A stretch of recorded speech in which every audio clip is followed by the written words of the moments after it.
अर्थ के साइकिल्स में एक ऐसा टाइम भी आता है जब पूरी की पूरी अर्थ है वो बर्फ़ से ढक जाती है, जबकि इसका टेम्परेचर है वो फ्रीजिंग पॉइंट तक पहुंच जाता है, जिसकी वजह से लाइफ की पॉसिबिलिटी यहां पर बहुत ही कम हो जाती है।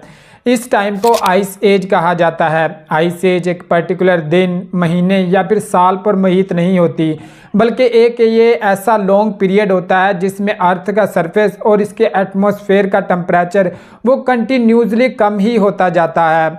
सबसे पहले 1742 में एक जियोग्राफर पायर मार्टल ने वो इरेटिक बाउंड्रीज को रिपोर्ट किया। जब ग्लेशियर्स पिघलते हैं तो ये अपने साथ रॉक्स को एक जगह से दूसरी जगह पर वो ट्रांसपोर्ट कर देते हैं।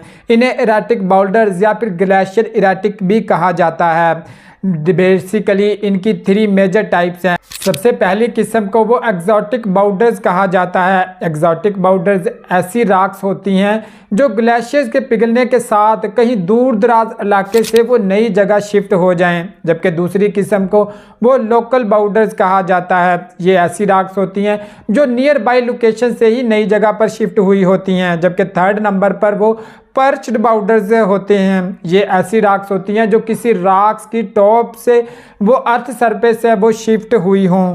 ये ग्लेशियर इरेटिक्स किसी भी ग्लेशियर के पिघलने या फिर आइस एज के बारे में, उसकी डायरेक्शन के बारे में, लोकेशंस के बारे में, ये तमाम चीज़ों के बारे में काफ़ी सारी मालूमात वो मुहैया करते हैं। गो के आइस एजेस के पीछे की फुली रीज़न हम आज तक नहीं समझ सके हैं, लेकिन मिलैंकोविक साइकिल, जिसे न्यूटन मिलैंकोविक के नाम पर है वो रखा गया, ये बड़ा ही हेल्पफुल है हमारे अर्थ के क्लाइमेट को समझने के लिए।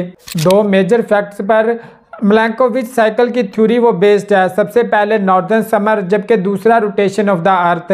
हमारी अर्थ की क्लाइमेट चेंज इस चीज़ से अफेक्ट करती है कि नॉर्थ पोल वो समर के सीज़न में कितनी सनलाइट है वो रिसीव करता है, जबकि this amount of sunlight depend करती है कि वो रोटेशन ऑफ द अर्थ वो कैसे है। लेकिन सवाल ये पैदा होता है कि नॉर्थ पोल पर पड़ने वाली ये सनलाइट आखिर इतनी इम्पोर्टेंट क्यों है? इसकी वजह आइस है, क्योंकि जब भी सनलाइट ज़मीन पर पड़ती है तो वो इसको हीट एनर्जी के तौर पर अब्जॉर्ब कर लेती है, लेकिन जब ये आइस पर पड़ती है तो इसको ये रिफ्लेक्ट कर देती है ड्यू टू वाइट कलर।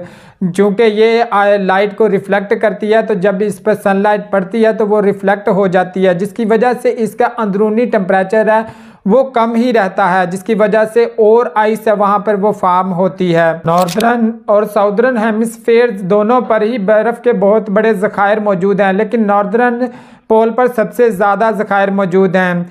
इसीलिए विंटर के सीज़न में 24 आवर पर डे के हिसाब से यहाँ पे आइस है वो बढ़ती रहती है। लेकिन ये हमारी क्लाइमेट चेंज इस चीज़ पर इफ़ेक्ट करती है कि ड्यूरिंग द समर सीज़न वो कितनी सनलाइट है वो यहाँ पर पड़ती है और कितनी आइस है वो पिघलती है।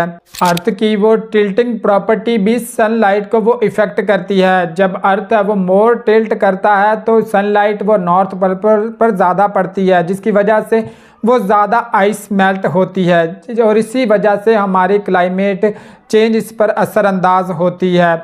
इसके अलावा अर्थ का एलिप्टिकल ऑर्बिट भी इसको हमारी क्लाइमेट को वो इफ़ेक्ट करता है, क्योंकि अर्थ वो सन के अराउंड एक एलिप्टिकल ऑर्बिट में वो रिवॉल्व करता है। इस वजह से वो एक ऐसा टाइम आता है ये सन के बहुत क्लोज होता है, जबकि एक ऐसा टाइम भी आता है जब ये सन से काफ़ी दूर होता है।